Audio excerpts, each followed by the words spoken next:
প্রধান উপদেষ্টার কার্যালয় থেকে প্রেরিত চিঠির দ্রুত বাস্তবায়নের দাবিতে ৩০তম দিনের মতো অবস্থান কর্মসূচি পালন। রিপোর্ট শাহজালাল ভূঁইয়া উজ্জ্বল।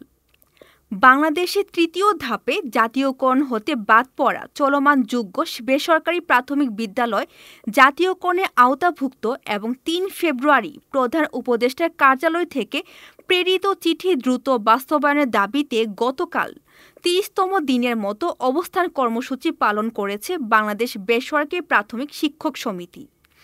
কর্মসূচিতে বক্তারা বলেন, ২০১৩ সালে সারা বাংলাদেশের ২৬,১৯৩টি বেসরকারি প্রাথমিক বিদ্যালয় জাতীয়করণ করলেও সমযোগ্যতা থাকার পরেও শুধুমাত্র রাজনৈতিক প্রতিহিংসা ও আমলাতান্ত্রিক জটিলতার কারণে সারা বাংলাদেশের চলমান যোগ্য ৪,০০০-এর অধিক বেসরকারি প্রাথমিক বিদ্যালয় জাতীয়করণ হতে বাদ পড়ে যায়। এরই সাথে প্রায় ৮ লক্ষাধিক শিক্ষার্থী তাদের মৌলিক অধিকার হতে বঞ্চিত হয়।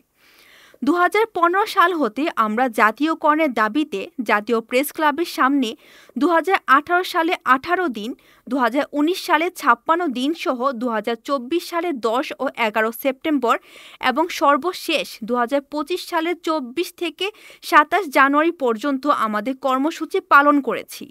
সর্বশেষ ২০২৫ সালের ২৫ জানুয়ারি থেকে ২৭ জানুয়ারি পর্যন্ত আন্দোলন কর্মসূচি পালন করেছি।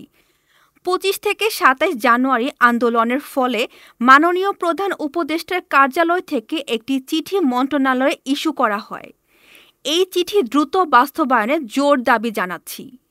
এ সময় অন্যদের মাঝে বক্তব্য রাখেন শিক্ষক নেতা মামুন ও রশিদ খোকন, মোহাম্মদ ফিরোজ উদ্দিন, মোহাম্মদ মিজানুর রহমান, নূর ইসলাম, মোহাম্মদ আলী লিটন, মোহাম্মদ নাসির উদ্দিন প্রমুখ।